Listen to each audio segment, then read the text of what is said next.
When this baby hits 88 miles per hour, you're gonna see some serious shit. Well, that is the story of human progress. 1 inch at a time. I'm your host, Joe DiStefano, and you're listening to Stack. Today's episode, I keep the microphone for myself, as I wanted to share with you guys some learnings, lessons, and information around empowered fitness. Because now that we're all stuck at home with nothing but a kettlebell and maybe a small front yard, I have an opportunity to share with you what I've been sharing for years and years. But I think people are in a unique position to listen now because no one really has a choice. There's no gym down the road with, 10 personal trainers at it and hundreds of thousands of dollars worth of equipment to be used.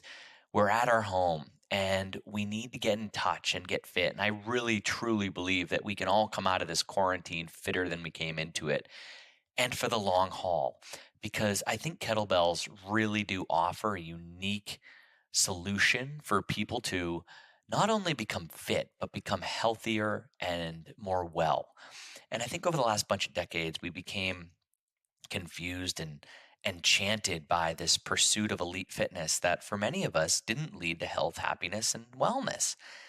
But now I think we have the opportunity to not only shift our belief about what fitness is, but we can really sit in the driver's seat and really learn and see for ourselves just how fit we can get with a new approach to fitness. When we're at home with a kettlebell sitting next to us, we might have 5 10-minute periods throughout the day that we can go swing a kettlebell or do some squats or, do some Turkish get-ups or carry it around the neighborhood, as opposed to that 45 to 60-minute block that we want to cram as much work into as possible so I can get the most out of it or chase maximal fitness. And what I think people are going to see is that we can actually get a lot fitter, feel a lot healthier, feel more confident in our system and our structure than we ever have before, with less equipment and intervention than we ever thought possible.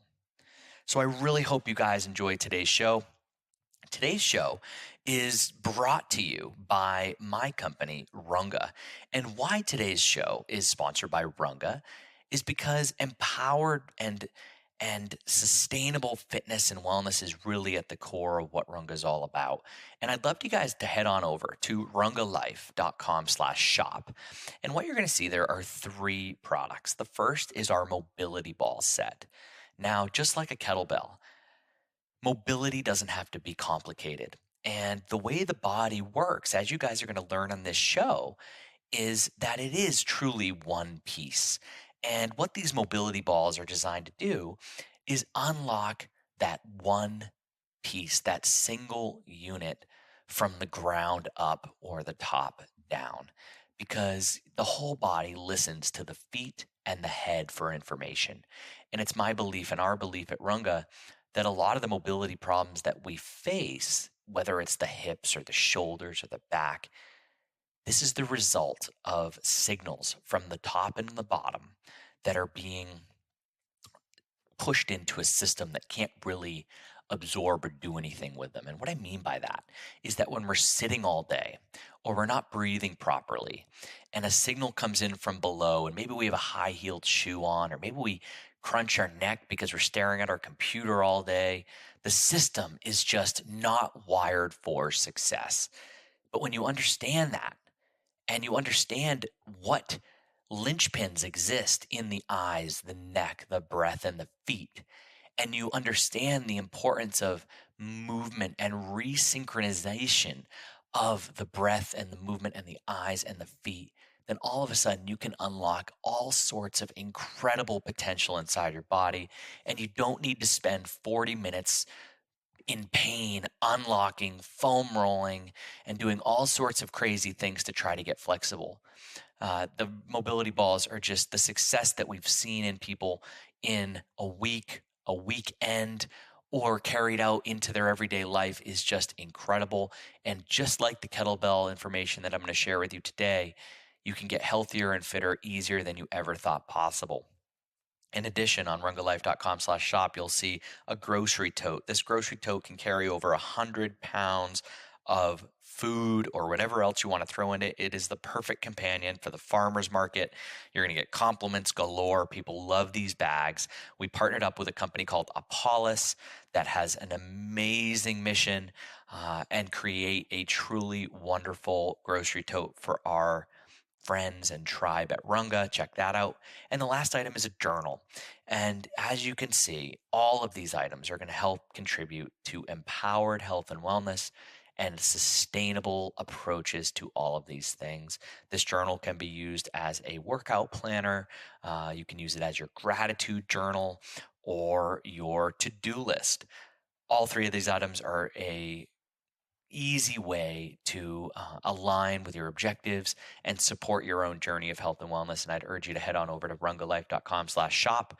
Use code STACKED at checkout on any one of these items to save a couple of dollars.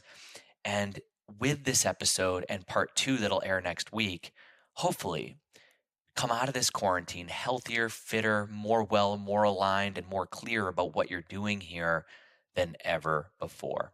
So I hope you enjoyed today's show. As always, if you enjoy the show, please share it around. I think right now with so many people stuck indoors, it's a timely episode that can really help empower people to get healthier and more fit right now. And I thank you guys for listening as always.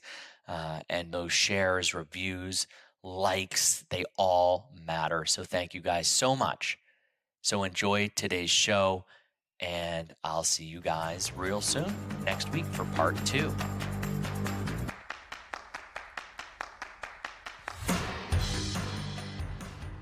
Hey guys, what's happening? Wanted to jump on the mic today by myself and tell you guys a little bit about my thoughts around kettlebells. For years, I have not actually had a gym membership since I owned a gym, and I sold that business about 10 years ago. And the reason is that gym kind of pushed me towards a more minimalist approach because I was young and in my mid-20s and funding my own business. And what do you do when you're funding your own business and you're young and you've only been saving for a couple of years? You figure out how little money you can spend and what little equipment you need.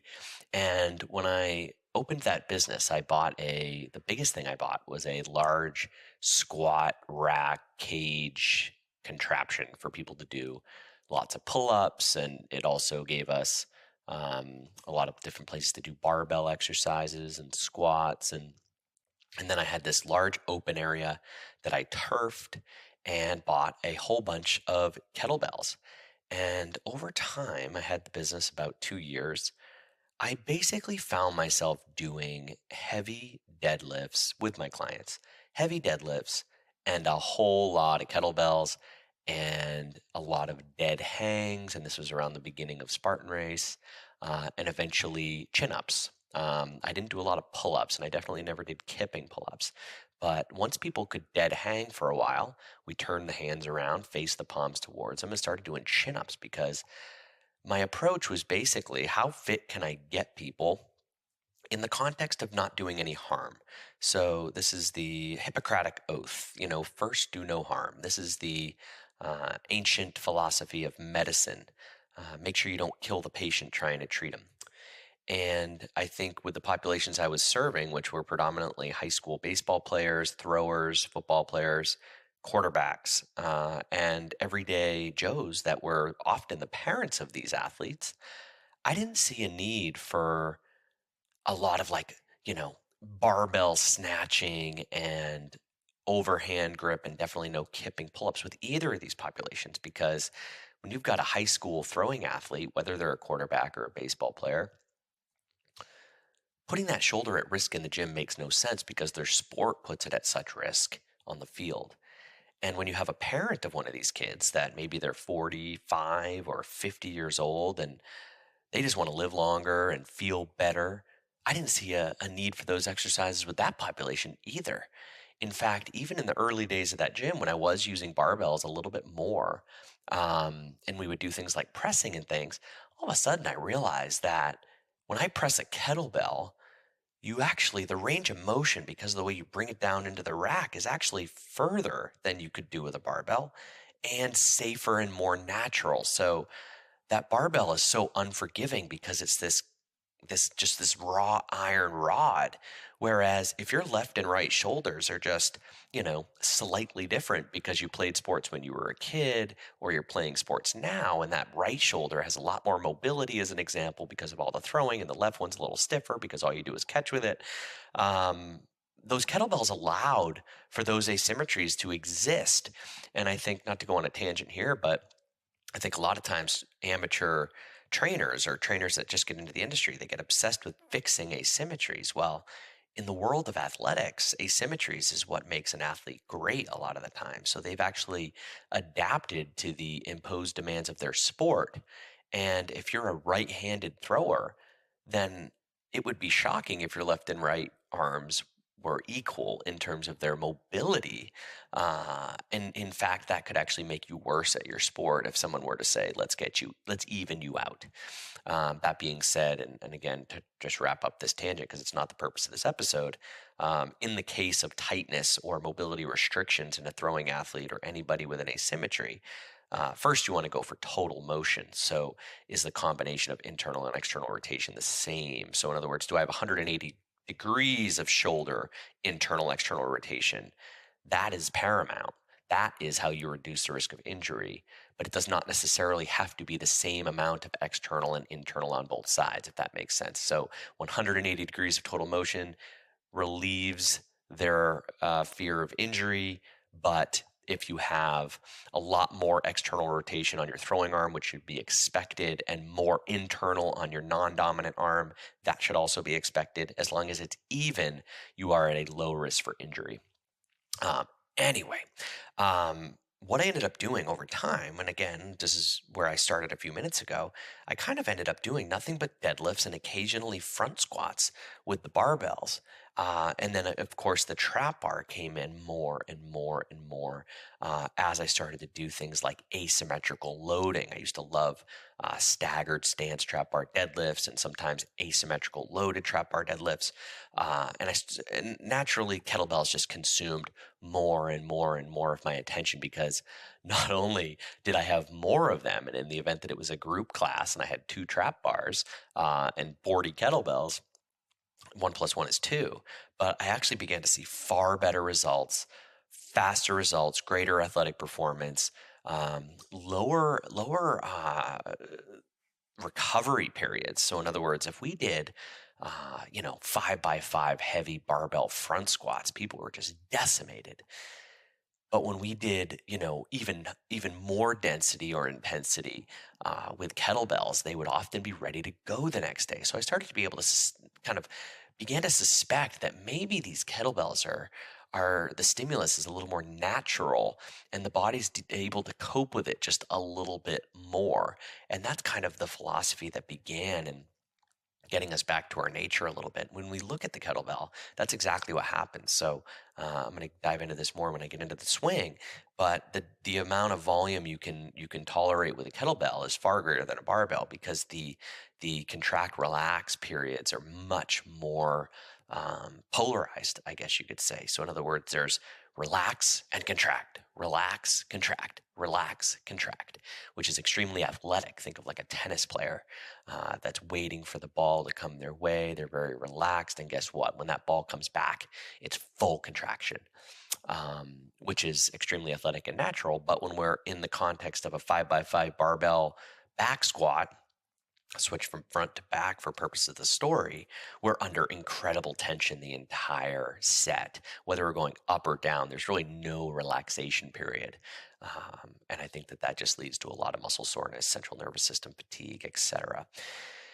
So anyway, let me dive in here. What I want to do is give you 4, 5, 6 exercises that I truly believe. And again, I haven't had a gym membership in 10 years, but I've got about 20 kettlebells at my house. Now, I only need about 4 or 5, but I have a lot of friends and they come over and we do really fun workouts. So the number of bells at my home just kept getting bigger and bigger and bigger. And eventually I had to get a big 3-tier rack from Kettlebell Kings and I still can't fit them all on there.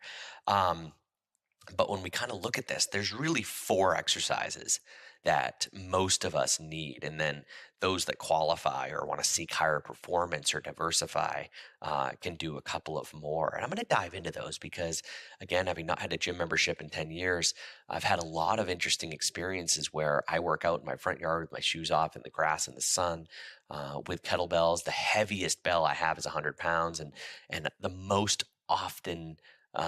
frequent bell that I train with is a 24 kilo bell, which is 53 pounds. And when you think about it, doing some research and looking into some of the work of Dan John and Pavel that have had a huge influence on my kettlebell trajectory, when you swing a 53-pound weight, you can actually, they put Pavel on a force plate and realized that he was generating over 500 pounds of force with a 53-pound kettlebell swing, because 53 pounds is a lot lighter than 500 pounds. But guess what? It's moving a greater distance and it's moving faster. And you can do more of them. So the force generated from 53-pound kettlebell swings exceeds that we can achieve on something like a deadlift with, in my opinion, lower risk for injury, more athletic performance, more caloric expenditure, more performance, and less soreness. So that makes a lot of sense to me. So I wanted to empower you guys with the 4 exercises that you guys absolutely need to be doing at home. And I really think we can come out of this whole quarantine craziness fitter, happier, more empowered, with less monthly expenses associated with gym memberships and thinking we need all that wild and crazy equipment, or thinking we need to learn, a new exercise every time we go to the gym. That is the biggest fugazi. That is the biggest thing that derailed us. The combination of learning that high intensity exercise builds fitness faster, or we can get fitter in less time if we go hard enough, combined with the idea of muscle confusion from programs like P90X, that led us into a real tailspin of disempowerment. Because when somebody thinks the key to getting fit is 60 miserable minutes on a treadmill 3 days a week and 3 butt kickings on the other days where we're doing new, novel, twisting, turning, lunging, squatting, balance on this, put this over your head type circus moves, we end up moving further from our objective, which is to, guess what? Live longer, feel healthier, feel more vibrant, have more energy, be stronger, have less pain, keep up with the kids, coach soccer. And there are 4, 5, maybe 6 exercises that you need for that. And the rest is in your head. So let's dive in. Now, one other kind of disclaimer here. In addition to these 4 exercises that I believe everybody needs with kettlebells, of course, walking 10,000 steps a day is my big thing, right? I wrote an article called Injury Free and Fit as Hell, and it's when I ran a 30-plus mile ultra marathon, and my training program was predominantly walking, because I knew it was going to be 10 to 12 hours out in the sun and with, uneven terrain, and however strong I got or however far I could run, I wasn't going to be able to run 12 hours. So my training program became 20,000 steps a day. And I wrote a whole article on how I made that the core. So in addition to the 4 exercises I'm going to tell you about with kettlebells today, there are a few things you need. Number 1, as much walking as you can possibly do, as much grounding, as much time barefoot in nature, time in the sun, not as much as possible, but the earlier and the later in the day, the better, when it's more infrared as opposed to ultraviolet. So I don't like spending 2 hours oiled up in midday sun. I think that getting some early in the day sun exposure and late in the day sun exposure is terrific. That's ideally when you exercise.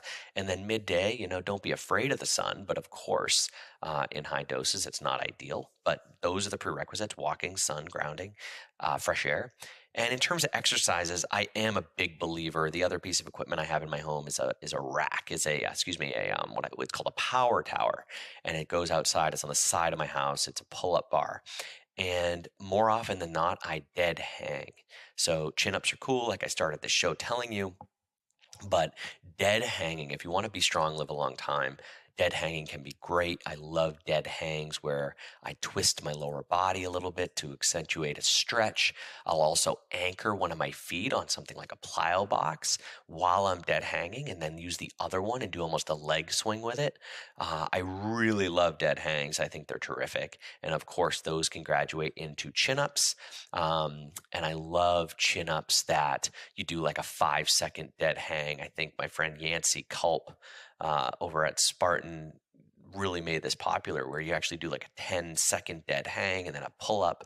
I kind of twist that around where I do a 5-second dead hang, followed by a chin up, and however many you can do is terrific. And then when you get up to 7, 8, 9, 10 of those with that 5-second dead hang in between every rep, now I push people straight into weighted chin ups. So I keep the reps fairly low. And then things like push-ups. I think hand release push-ups are terrific. I think regular push-ups just get sloppy, and we tend to do so many of them that we end up doing more terribly than we did well. So down to the bottom of the push-up, hands like airplane wings or Superman, back to the starting position beneath the shoulders and press up. That's a hand release push-up. I think those are core. Things like down dogs, things like isometric lunges that I spoke about on my podcast with Dr. John Marchese back in the day when I was having issues myself with issues from post-concussion syndrome, traumatic brain injury, and a lot of that was movement related. Truth is I couldn't even walk in a straight line around 2007, 2008. And so my exercises, obviously, when you can't even walk in a straight line, you definitely can't lunge in a straight line, and you definitely can't squat in a symmetrical way. And so Dr. John Marchese put me on this isometric program that got me ridiculously strong. Even though it was the most mentally grueling program ever, I ended up working up to a 5-minute lunge hold on each side.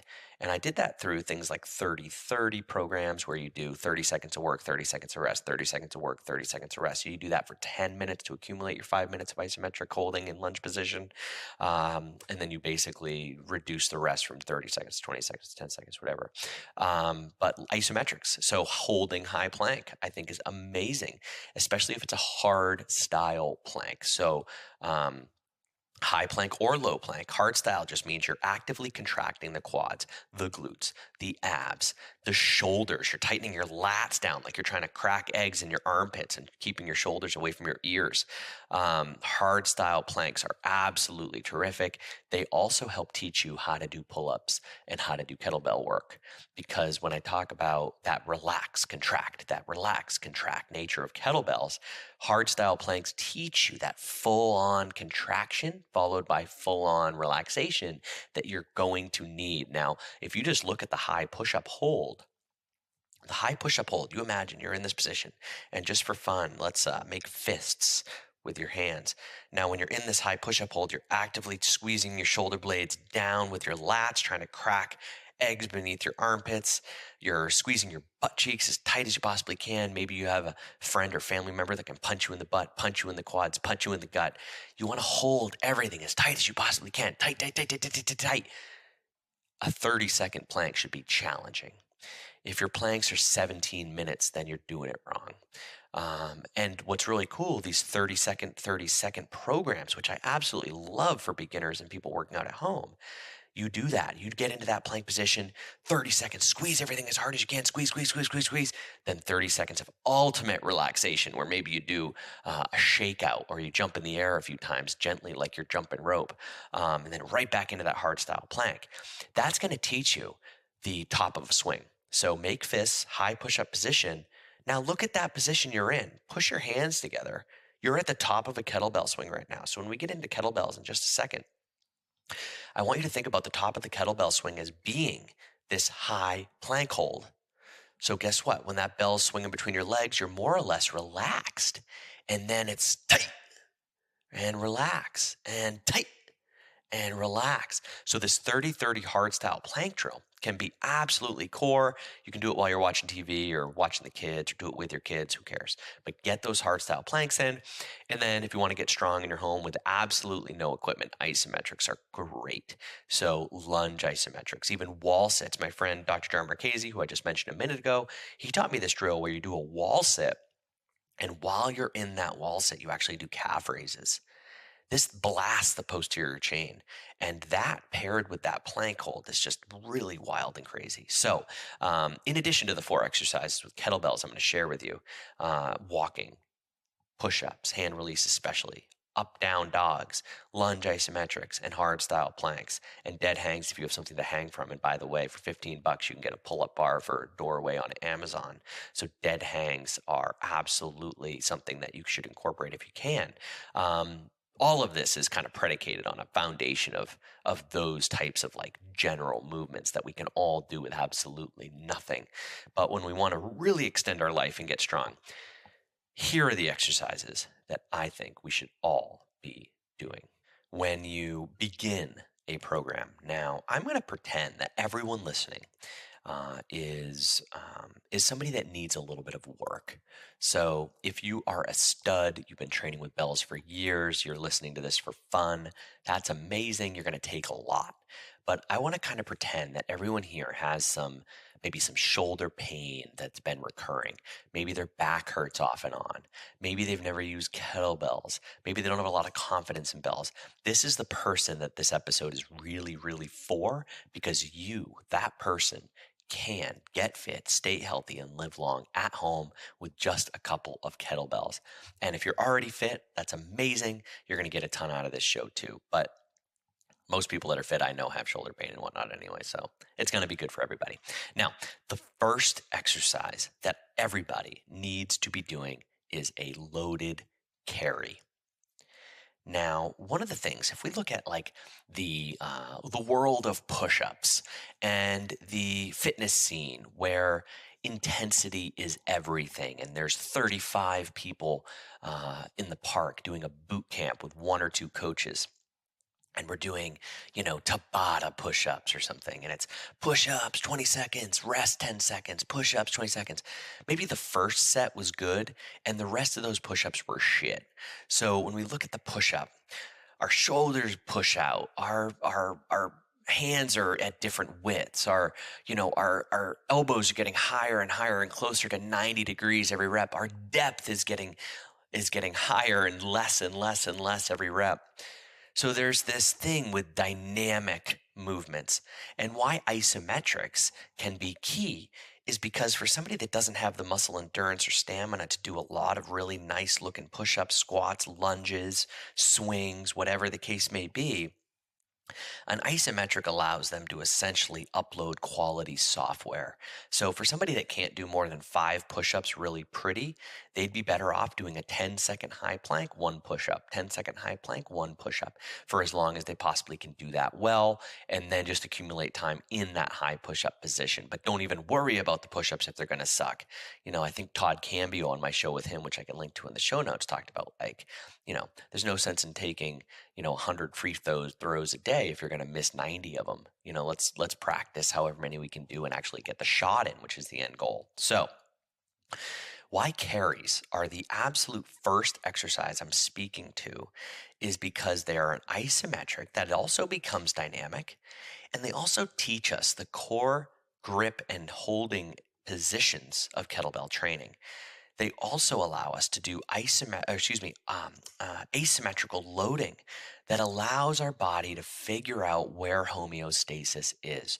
So when you go to exercise physiology school, which I did a bunch of years ago, which I rarely talk about because, no offense to my amazing professors and people that had a profound impact on my life that I met in that university, but I never even talk about my degree because I didn't learn very much that was applicable. In fact, I learned more in a 3 or 4 day long Paul Chek holistic lifestyle coach seminar in Boston than I did in a 3 or 4 year degree program.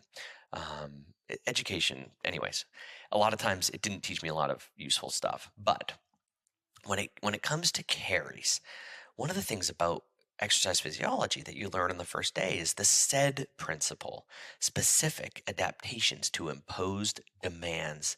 And this is why I think that people need to walk 10,000 steps a day for a month before they start a hard exercise program, because the body adapts to the demands that are imposed on it most often, which is why in the intro to this show, I talked about a baseball player that's naturally going to have more external rotation of the shoulder on the throwing side than on the non-throwing side, because the body adapted to get good at throwing. Make sense? Well, when we think about most exercise programs, and I've been saying this for so long, so if you've read this in my blogs dating back 12 years, I apologize. But when we sit at a desk, more than we exercise, the desk is the sport. Our body thinks you want to get better and better and better and better at sitting. And that half-hour exercise program was a fluke. In fact, when the demands of exercise are exponentially greater than the demands of our lifestyle, it's actually just perceived as a stress, no different than that stressful meeting with your boss or a loved one. We need to increase the demands of our lifestyle and decrease the demands of our exercise until they come relatively close to each other, or minimally until the lifestyle sets a tone for exercise to be built upon, or a foundation. When I walk 10,000 steps a day, my hips are mobile and well hydrated because the fluid in the joints, that's what makes it move around and actually get into our cells. But when we're sitting, I mean, just feel your butt cheeks, right? When you sit, what happens to the fatty tissue in your butt? It moves away from the joint. Well, that fatty tissue is water. Body's 70% water. And anytime fat is really just a bunch of water. So when we sit and we push the fat away from the joint, that bare joint is sitting on the chair and there's none of the hydration around it that we want to be nourishing that tissue and that joint. So what happens is we end up sitting on our ass 8 hours, 10 hours, and then we get up and go to the gym. And that joint hasn't had hydration and nutrients in 8 or 10 hours. We haven't been walking to really grease the grooves. And then we go heavy deadlift and we wonder why our back gets hurt, because the hip was dysfunctional. The hip was getting used to this, quote, sport that you want to play. Okay? So that's why walking 10,000 steps is a number one prerequisite to exercise. But when we look at carries, especially those that are 10, 15, 20 minutes in duration, and when you think about a lot of the carries, farmers carries and things that happen in the gym, it's like 20 meters, 10 meters maybe, and it's heavy. I want you guys to think about carries as longer range. I want you to think about carries in terms of a walk with your dog. It's not unusual. I grab a 12-kilo bell, sometimes a 16 if I'm feeling ambitious, and go walk my dog. Because what this does, when I'm carrying and I'm switching from an overhead walk to a rack carry to a suitcase carry as I fatigue, I'm switching sides as I fatigue, I'm walking the dog, I'm under load. The body is not only walking, which lubricates the joints and nourishes the cells, but the other piece, why this podcast is actually called Stacked, which I don't know if you thought about before, but one of the reasons is, on top of the idea of cumulative stress load, is the idea of the body being a stack. Now, if you think about our body as a stack that's incredibly strong, imagine your body as a straw from Starbucks. You went into Starbucks, you got a shot of espresso like I would, but you grabbed a plastic straw, okay, and you're pushing on the ends of that straw. It's pretty damn strong, but not if there's a kink in it. If you kink that straw, it cannot tolerate load. The kinked straw is the person that's been sitting on their butt all day. And then they take that kinked straw and they go to the gym and they try to deadlift with it. Is that straw capable of tolerating a maximal load or half maximal load? It can't tolerate even a third of the weight that it could when that kink was not present. In fact, it was exponentially stronger. And that is the key to kettlebells. This is how guys like Sandow 100 years ago were lifting pianos over their head. They weren't pressing the piano. They were in overhead position.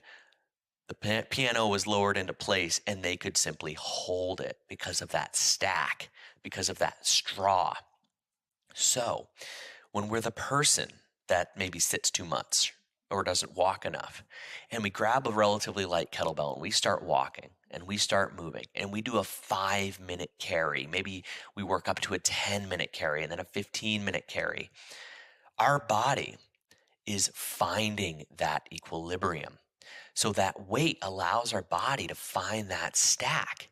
This is why it's incredibly important to wear natural or minimalist footwear when you're walking your 10,000 steps. Now, if you're running 25 miles, you might want to wear something with a little more cushion or even a heel lift. But if you're walking around the office, you're walking around the grocery store, or you're doing stuff in the gym, you got to get into something like a Vivo barefoot. You got to get into something that's a zero, more natural feel, because your stack is finding itself. Your stack is finding itself. And why I don't think we should run in these necessarily right out of the gate is because you're not ready for it. And when you start running 2.5 times your body weight, up to 10 times your body weight, starts being driven into the bottom of your foot with every step. So if your stack has all these kinks in the straw, that more supportive, non-minimalist shoe might actually help you get away with it. Even though the ideal is minimalist shoes, you haven't earned the right to wear those during your running yet. But you should absolutely be wearing them when you're walking the dog. I've got some articles on this I can link to in the show notes. Now, when we think about long duration carries with a light kettlebell, and by the way, I'm talking one kettlebell right now. I'm talking one kettlebell because when you're walking with that kettlebell and you're holding it overhead until you get a little fatigue or until you cannot maintain perfect form, which by the way, perfect form is you cannot see my ear from the side. My shoulder is fully overhead. My elbow is fully locked. My wrist is fully neutral. My bicep is not active. My tricep is active. That is proper position. So if you're kinked in any one of the straws, you could see the spine as a straw. You could see the limb as a straw. If you're kinked at all, you got to just start in rack position because you haven't earned the right to start overhead. But ideally, you're overhead in perfect position. When you get, say, 75% fatigued, drop to rack. When you get 75% fatigued, drop to suitcase. When you get fatigued there, you can either switch sides or keep going. Okay. And eventually you're going to do both sides, of course. Now, we always start on the weaker side. And guys like Dan John, and I believe Gray Cook actually invented this exercise, what I call death by carries. But switch sides, start on the weaker side, and that's going to help you maintain that's going to ensure that you basically do a little bit more on the weaker side, because overdoing this, a lot of people get worried about, like, am I going to work one side more than the other? You're probably asymmetrical. You probably need to work one side more than the other. And by starting on the weak side, you're going to allocate a disproportionate number of your resources and energy to that side. Over time, I've been doing this now for years, and my sides actually switch every so often. So, in other words, my left side is rarely my, quote, weak side anymore. My right side is often my weak side. So, anyways, when you grab that light bell, as you're stepping and the bell is overhead and you're walking, and maybe you shouldn't walk the dog when you first start doing this, your body's finding that stack. The weight isn't so intense that your body is having to, like, disproportionately prepare for this weight. So this is another reason why we can't learn to run barefoot with minimalist shoes, because the intensity of running, that 2.5 times your body weight, is so great that your body has to do so much just to survive that it can't ask itself what is optimal. So this weight, the weight that you're using for this, should start light. The more deconditioned you are, the lighter it should begin, and the longer duration you should carry it for. So I'll say that again. The fitter you are, the heavier you go, and the shorter this exercise is. The the more deconditioned you are, the less fit you are, the lighter the weight should be as it relates to carries, and the longer you need to do this. So you might do a 30-minute walk with a really light weight, because that weight, being an offset load, is going to help the body find that stack. It's going to find that straw. It's going to find that strength.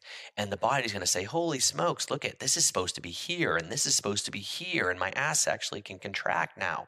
And my core actually has awareness as to what's going on, because the core, what we call the core, is not designed for sit-ups. A little bit of global muscle strengthening is fine occasionally at the end of a workout. You want to do some crunches or something. But the core was designed as a transmission. The core was designed to help us deal with offset loads, because when we were cavemen and we were going and hunting and we killed something heavy, guess what? I dragged it back to camp with one arm.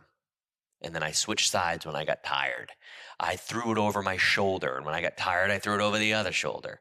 That is how the core is designed to help us and to facilitate strength and global movement. And when you knit the body together with an exercise like what I just explained in this long duration carry, you knit the body, you reacquaint the body with itself.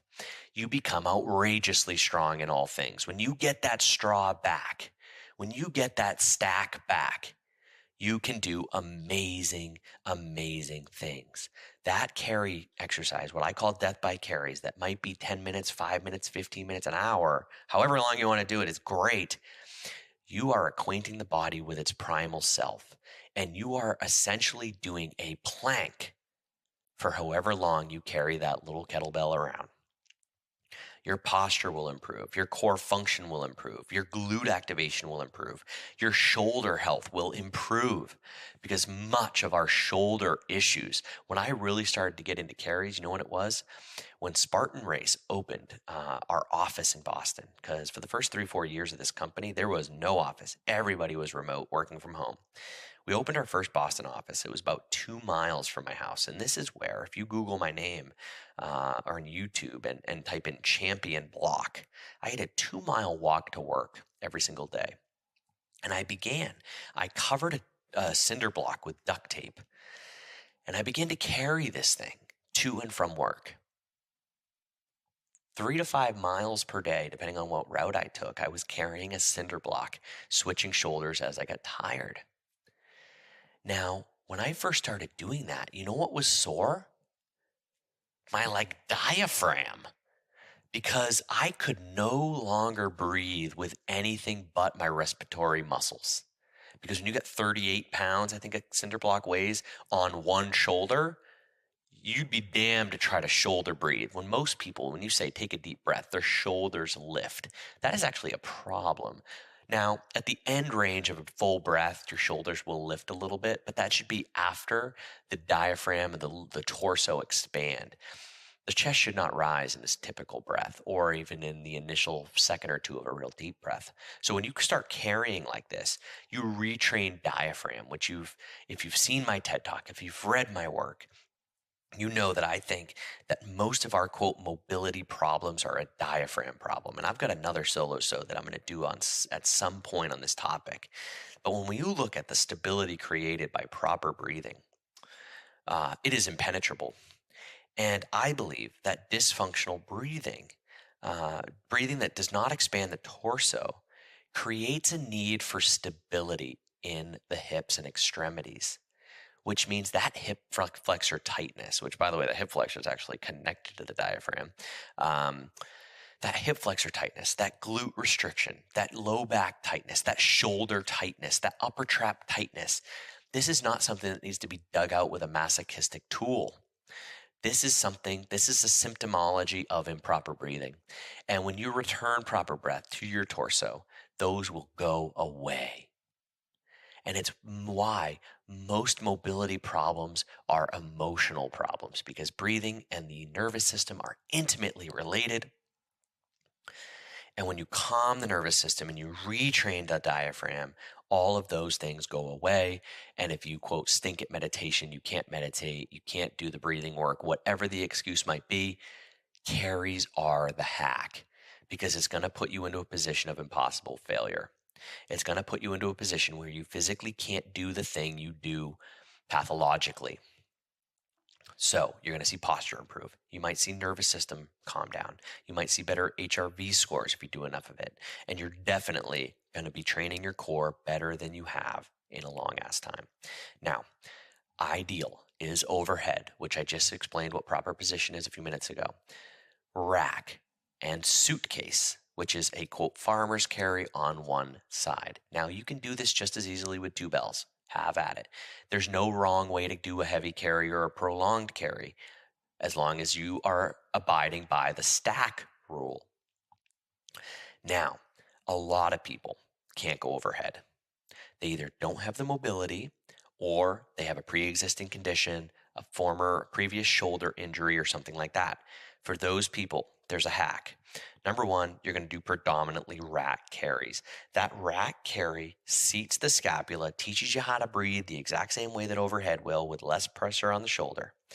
And that suitcase carry is going to do a lot for you as well, including activating that spiraling system, that opposite hip that stabilizes the shoulder.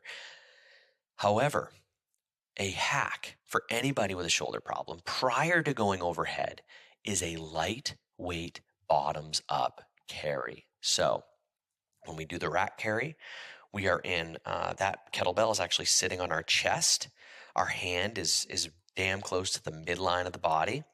The kettlebell is sitting on our chest and the bicep. So there's some grip going on, but predominantly we're creating a nice little container with the forearm, bicep, and chest for that bell to sit in. Now with bottoms up, we're going to keep the bicep and the chest connected. We're squeezing a dollar bill under that armpit. That elbow should not flare. And we're going to take that light kettlebell and seat it in our palm with the bell up.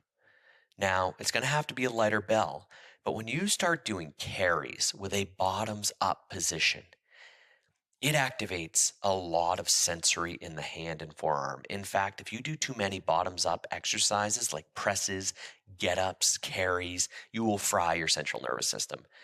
It's one thing that just for whatever reason, I believe there's more sensory in the hand and forearm than much of the rest of the body. It's crazy because we deal with our environment with our hands.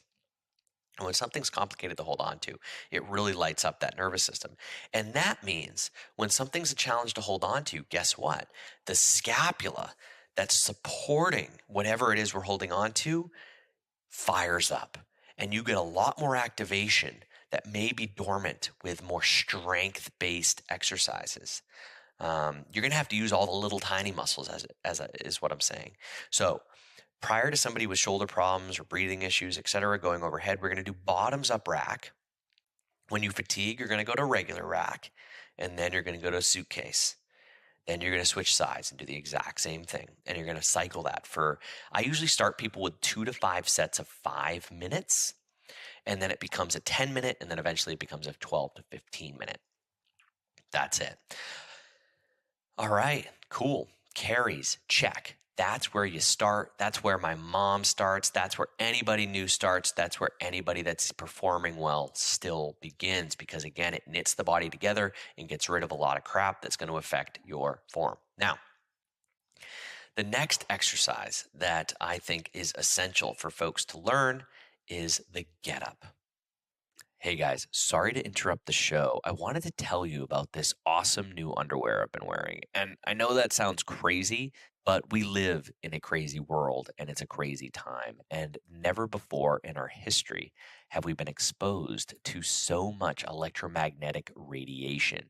And whether you're a frequent traveler like me and you're worried about the radiation of the airplane or the airport, or you're just sitting at a desk all day, or maybe you have your laptop on your lap, or maybe you just have your cell phone in your pocket, all of this stuff is adding up and the research is starting to pile up too. And it's showing us that all of this radiation, especially for guys, is horrible for testosterone levels, for reproductive health. And of course, there's a lot of research coming out as well on ladies, which is why my friends over at GetLambs.com, that's GetLambs, LAMBS.com, are beginning this amazing product line of this athletic fitting underwear, t-shirts, and soon women's clothing that blocks almost 100% of this EMF from destroying our health. So head on over to getlambs.com, use code STACKED at checkout, and you're going to save a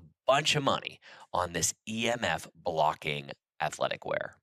Now, I was conflicted as to whether I wanted to talk about the get up or the goblet squat now. And I'm going to kind of do these two together a little bit, because when we look at strength, longevity, and health, squatting is essential. We do it every time we go to the bathroom. But getting up is absolutely associated with longevity. In fact, if you're over 60, my friend Dan John, that has taught me so much about kettlebells. He's got just such a brilliant mind, incredible experience. I highly recommend anybody check out Dan John's work. Just such an amazing guy. But anyway, he taught me that if you're over 60, the floor is actually more dangerous than cancer or Alzheimer's. Falling and not being able to get up is the thing that decreases life. Once somebody falls, that's elderly or over 65, and has any sort of injury, the clock starts. So getting up is an essential skill. And I've talked about my mom a little bit on the show already, but I test her get up when I see her a couple of times a year. And we look at, can you get up with no hands? Can you get up with one hand on the opposite knee? Can you get up with the other hand on the opposite knee without letting it go? So we test how well she can get up and down off the floor with and without weight, just to see how her health is progressing. And it's always progressing. She's amazing. Anyway, how I want to talk about the get up is first the naked get up. And the naked get up just means without weight. And then there's the loaded get up. And what I'm going to do is talk about the naked get up, then the goblet squat, then the loaded get up. So we're actually going to do this a little bit different. We're going to split this up because everybody needs to practice the naked get up. As soon as they start dealing with carries, they need to teach the body how to use that new movement. And unloaded get ups are an amazing way to do that because they teach us how to continue the lessons learned from the carries as it relates to the straw or the stacked analogy. But now we're doing it through movement. Now we're doing it in the context of broad ranges of movement and motion. The get up is a challenge for people to learn. It's a lot of range of motion. People need to stay at certain parts of the get up for extended periods of time. I've even had people load the get up and only go halfway up prior to ever learning the full get up because I believe 90% of the benefit is getting from a lying position on the floor to one knee. Now, when we look at the get up, we're teaching the body how to use the limbs as kind of fulcrums. So in other words, when we think about the stack and we can't kink that straw, that means the sit-up is out. The sit-up is not an appropriate way to, quote, get up. We have to teach the body how to roll on to the elbow, maintaining a more or less rigid trunk, which is extremely foreign to people. But when you learn how to do that, and this is actually getting us back into developmental kinesiology, which has also just had such a huge impact on my work, what the DNS is doing in Prague School. The Prague School of Rehabilitation is really leading the charge on this. When we look at an infant lying on the floor with its legs in the air, spine is perfectly neutral, muscles are not active, but it can keep its knees in the air for a long period of time.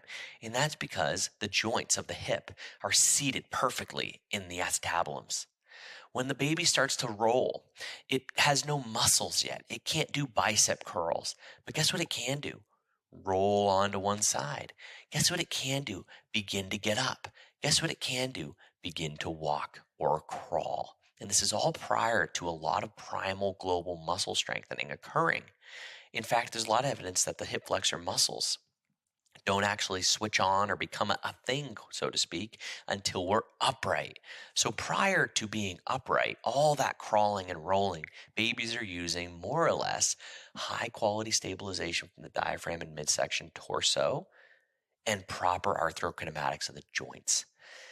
That's what the get up really begins to teach us. So when we are on our back, we're lying like a little bit of a starfish. Our legs are about 45 degrees apart from one another, and our arms are parallel to the legs. I'm going to drive some weight. I'm going to bend one knee, okay? I am also going to pin the arm, the elbow of the opposite side. Now, when I roll to get up, I'm not going to trunk flex. I'm not going to crunch to get up. Rather, what I'm going to do is have a bent limb on both sides of the body. So my left foot is flat on the floor, my right leg is straight, my left arm is up, my right elbow is to the floor and tense. So the fulcrum, or the line of roll, is my left foot to my right elbow, and the weight will eventually be in my left hand in this position. My right foot is also pressing into the ground. Now I'm going to press with that foot, the left foot. I'm going to press with the elbow, and I say I pull the ground underneath me. I don't crunch and roll and let the shoulder come up to the ear onto my right elbow and then do some kind of like lateral raise to get myself up. What I do is I activate strong muscles and that line from left hip to right shoulder as I roll on to that right elbow. And then when I want to come down again, I actually actively push the ground away with that right elbow, and I maintain pressure with that left foot. Now, I've got an article series. It's a 3-part series called The Number One Exercise You Should Be Doing. And it's all about the get up. The first phase of the get up is absolutely the most important because shoulders are ear poison, and crunching reduces our strength and unknits the body from itself. So when I'm learning this first phase of the get up where I'm rolling onto that elbow, it is vital to get it right. So there's an exercise called alternating 45s. Alternating 45s, and I've got this on my YouTube. You're going to roll to that elbow, and then you're going to push the ground away, and you're going to switch knees and switch hands, and you're going to roll to the other side, and then you're going to push the ground away, come back to start, and you're going to switch sides. This is your new warm-up. This is going to do the same thing we did with the carry. We're teaching and exposing the body to a scenario where it has to sort of figure it out. It has to sort of figure it out. Over time, this is going to become more and more natural. And as it does, it accumulates into what I call the 3-minute get-up drill. Now, I would push everyone to read the article, The Number One Exercise You Should Be Doing, because there's pictures and descriptions that are going to be more clear than just me speaking to you about the get-up. But the key, the differentiation between the naked get-up and the loaded get-up is an important one. Because the naked get-up teaches you how to be confident and move in your own skin and reinforce that connectivity of the upper body, lower body, left and right hemispheres of the body to then build fitness upon. It's a perfect bridge between the carries, the lessons learned in the carries, into dynamic movement. So the 3-minute get-up drill, which I'll link to in the show notes, involves you going to your elbow and down, then elbow, hand, back down. Elbow, hand, knee, which I call Orion's belt, and back to the start position. And then doing the same thing on the other side. You end up moving for 3 minutes, and it becomes almost like a jiu-jitsu protocol or a jiu-jitsu warm-up where we're moving our body through ranges of motion and uploading really quality software, always abiding by that stacked principle. And over time, I think of the stack as it relates to the arm. As when I was a kid, I remember my mom would go to the bank and I'd be, maybe in the back seat. And there was the thing you took from the drive up of the bank and you put the checks into it. You filled out the form, then you put it into the vacuum chute and it went to the people indoors, right? It went to the people in the bank. I think of that chute when I think of the get up because with the arm, it's always essentially staying either 45 from the body like it is in the start position, or it's vertical. Either way, the weight is more or less staying in that vertical vacuum chute, like the bank teller drive-up windows. So the weight is never projecting forward or sideways, because if the bell, let's say you're using a 12-kilo bell, that's 26 pounds, right? If you have it 2 inches out to the side or down or overhead beyond vertical, it's going to weigh about 10 times that amount on the shoulder joint. And it's a great way to get hurt. So the weight, when we abide by the stack, we abide by the straw, we abide by physics, the weight becomes our friend. As soon as we try to muscle it, bend the elbow, or put it into a shoulder position that's not proper, we end up exposing our body to much more weight. And that means even if we're tough, we're at a higher risk for injury. So the weight is lightest in the stack, in the funnel, in the chute. Now, as you begin to go down the road of the naked get up, which is going to teach your body how to move efficiently and knit the body together, the test prior to ever doing a weight is the shoe, sandal, or cup of water get up if you're really, really ambitious. And what this involves to test if you've got what it takes to do this with weight, because shifting just 1 centimeter outside proper verticality is doubling the weight of the load, we'll say. What you're going to do is make a fist, and it's got to be a flat fist, and you can't cheat. Don't grab the shoe with any finger or anything else. But when you're doing the get up and you think you're confident, you think you've got it right, now what you're going to do is make that fist and put a sneaker, a sandal, or a cup of water balancing on that closed fist, and see if you can get all the way up and all the way down. And if you can, without bending the elbow or cheating the system, you're ready for weight. But until the point where you can get up and down on both sides, you are stricken to naked get-ups. Because what if you can't get up and down balancing a shoe on a closed fist, you're telling yourself you're going to expose your currently healthy shoulders to a load that could absolutely cause injury or microtrauma. Okay? So that's why we're splitting up the naked get up and the loaded get up. Carries are your number one defense to get fit, strong at home with minimal risk for injury. Naked get-ups are the second stop on the train. Eventually going through the motions like I described in the number one exercise you should be doing that I would really push you guys to read. Capping it off with a get-up balancing a shoe, sneaker, or cup of water to really test yourself. And then you can go into the loaded get-up. However, when you've got naked get-ups, you've got them down pat, you've done the 3-minute get-up drill, your body is really getting strong and knit together, there's an exercise that precedes loaded get-ups, and that, my friends, is the goblet squat. The goblet squat, also invented by my friend Dan John and former podcast guest, you can check out our podcast together in the show notes, is perhaps the number one exercise to really dynamically knit the body together, especially the core and the hips.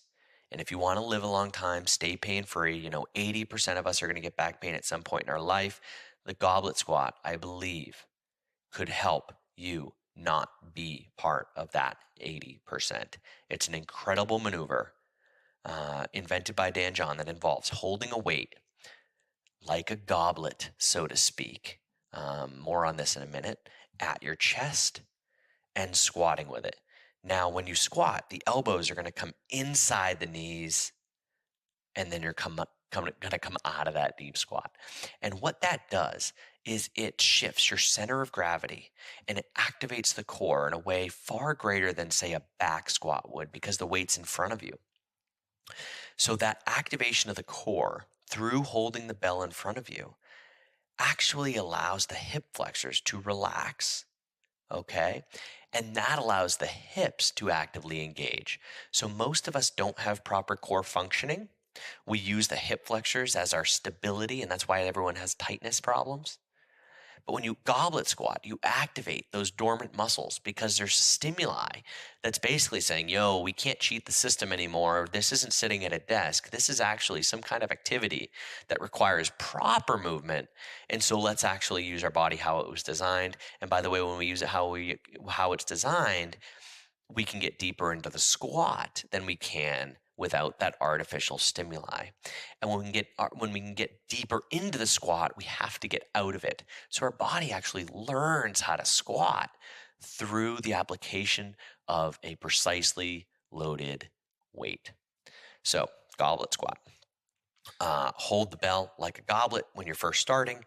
Drop into a squat if you need to elevate the heels a little bit. If you can't do this, elevate the heels a centimeter with a book or something like that, a piece of wood, whatever you've got kicking around, so that you can get into the squat. Now, over time, get rid of the kickstand, get rid of the cheat. But goblet squats, dropping into the squat, elbows come inside the knees. If the weight is light, you can actually sit in the bottom of the squat and do what Dan John calls the prying goblet squat. So this involves being deep into that squat, and I'll put a video of this in the show notes, and pushing actively with your elbows against your knees, fighting against yourself to activate even more of the core, free up range of motion. And if you want, while you're down there, you can do a couple of bicep curls with the weight, because that is going to basically run the center of gravity up and down your midsection, activating every muscle that it possibly can, and teaching your body that this is an okay, acceptable place to be, and this is how the body is supposed to work. Come out of that squat and go right back into the next one.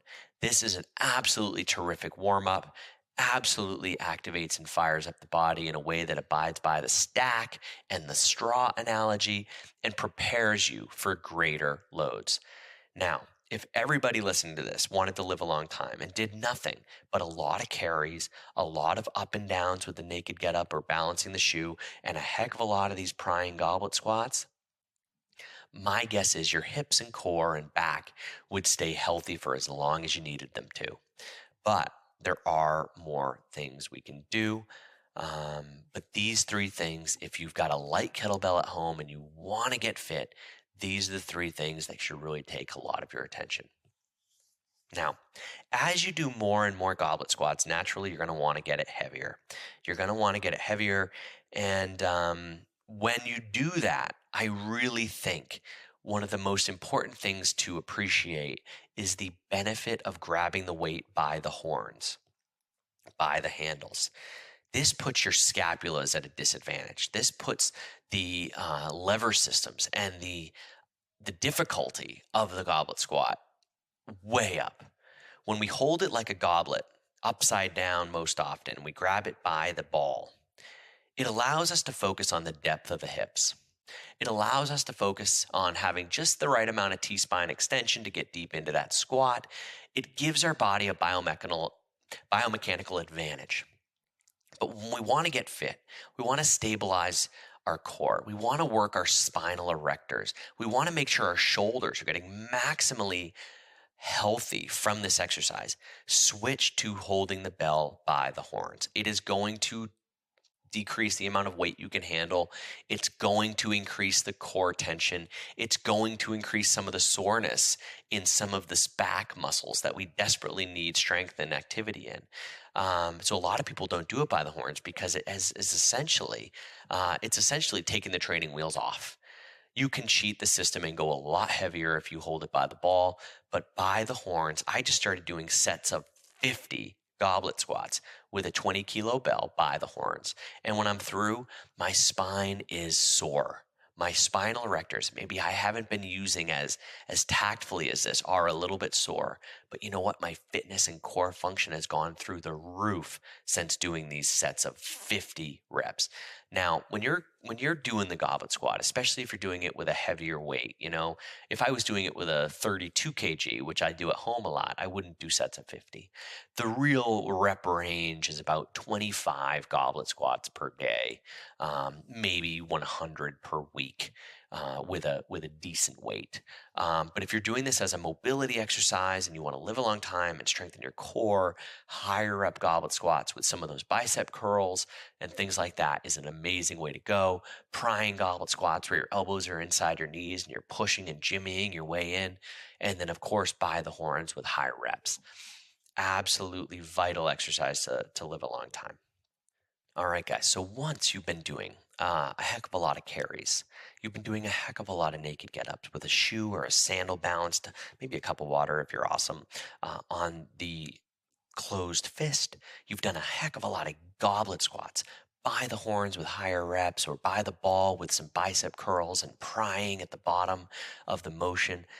These are going to lay an amazing foundation for incredible fitness to take place. Now you're ready to load your get-up. Now, like I alluded to a little while ago, it's not unusual that I'll have people doing full get-ups from the ground to standing and back, balancing a shoe on a closed fist, as they simultaneously in that same program begin weighted get-ups where they stop at Orion's belt. Now, Orion's belt, I believe, is the most important phase of the get up to get right. And what that involves is, now, when we get into the setup, the golden rule is the setup. The setup is basically 45s and vertical lines only. So your armpit is 45 degrees, your legs are 45 degrees, the weighted side is vertical. The way this works is the first step of the get up is to roll to the elbow. Okay, the weight remaining vertical. The next phase of the get up is what we call the tall sit. And that's when we go from the elbow up onto the hand. And hopefully you're kind of following along with my article, the number one exercise you should be doing. The third is Orion's belt. And I named it that because I thought of Orion, the constellation I learned about when I was a kid, when I looked at the absolutely perfectly straight line from the foot, the knee, and the hand that's touching the ground. It is vital to get that straight. And you can see in the picture in this article that it creates almost a perfect 90-degree square with the ground, the bent leg, the hip, and the down leg. You almost create a perfect square right there, which is incredibly strong. You have an exact identical square from the knee up the hip through the torso and down the arm that's in contact with the ground. So if you look at the get up, we're moving very much in right angles at the hips. And that's, again, incredibly strong. The foot and knee, which is the length of your shin, is also equidistant from the knee to the hand. So in other words, you can actually bend, when you're playing with naked get up, you could bend the elbow of the hand that's in contact with the ground, and it would drop to the ground right before the knee. So that is about the distance that we're talking about here. That hand can't be too far out, and it definitely has to be in that straight Orion. Now, when people are learning to get up, this part is the part they have the most trouble with. They can't get that knee in the right place due to mobility issues. They can't get the hand in the right place due to whatever happened before the preceding steps. So it's not unusual that I have people do naked get-ups with the fist of the sandal or the cup of water as they begin to load their get-up only to Orion's belt and back. So in other words, until Orion's belt is perfect, there's no sense in continuing on the loaded get-up. I've had athletes stay at Orion's belt for months. And guess what? They get it heavier and heavier and heavier and heavier, just as you would. 90% of the benefit is achieved by Orion's belt, in my opinion. So the other 10% is really cool and important for the right folks.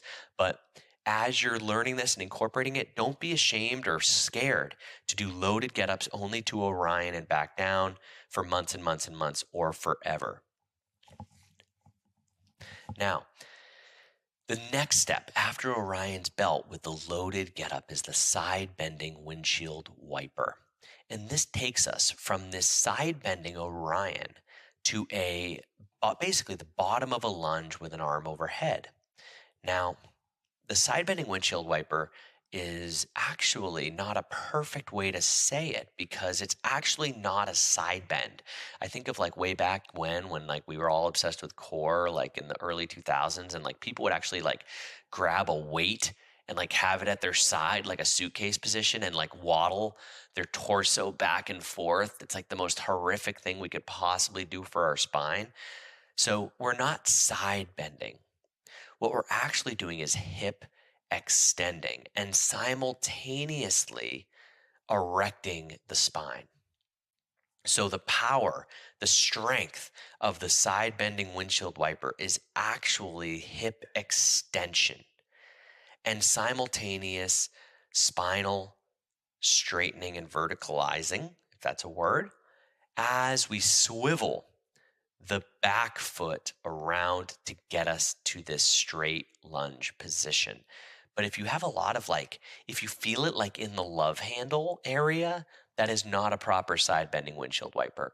Think about extending that down butt cheek as strong as you possibly can, squeezing that hip tight as you swivel the windshield wiper. Now, I also just posted a trick on Instagram relating to this phase, and there's no harder way to learn the get up than just listening to a podcast, so please watch the videos in the show notes.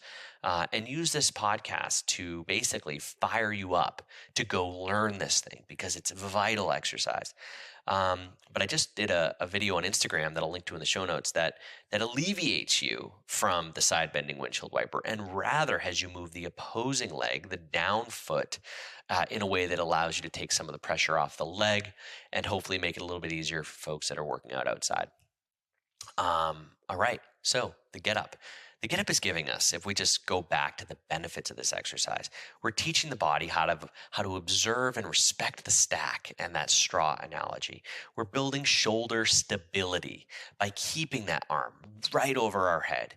We're allowing our body to combine core activation and strength and breath with movement of the hips. So in other words, why so much of the mobility garbage we spend our time trying to employ with our body, and we wonder why we don't get more mobile, is because oftentimes we're teaching our body mobility outside of strength and activity. So in other words, with the get up, your core is active at the same time you're asking your hip for mobility. But when you ask your hip for mobility and the core is not in a humanistic activity, then it's just mobility for no purpose. And the body and the brain know how to identify purpose.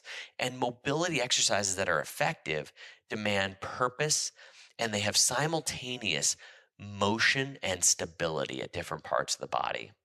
Otherwise, you risk improving flexibility at the expense of integrity and stability, which in the end will lead to injury. And you see this a lot in like dancers that can lift a leg over their head because their hamstrings are so outrageously lengthened. But those dancers are going to have extremely tight areas too, somewhere in the body, and or laxity in muscles, especially discs of the spine and joints of the spine that predispose them to early aging, sarcopenia, osteoporosis. So flexibility always comes at a cost, in my opinion, when it's outside normal ranges.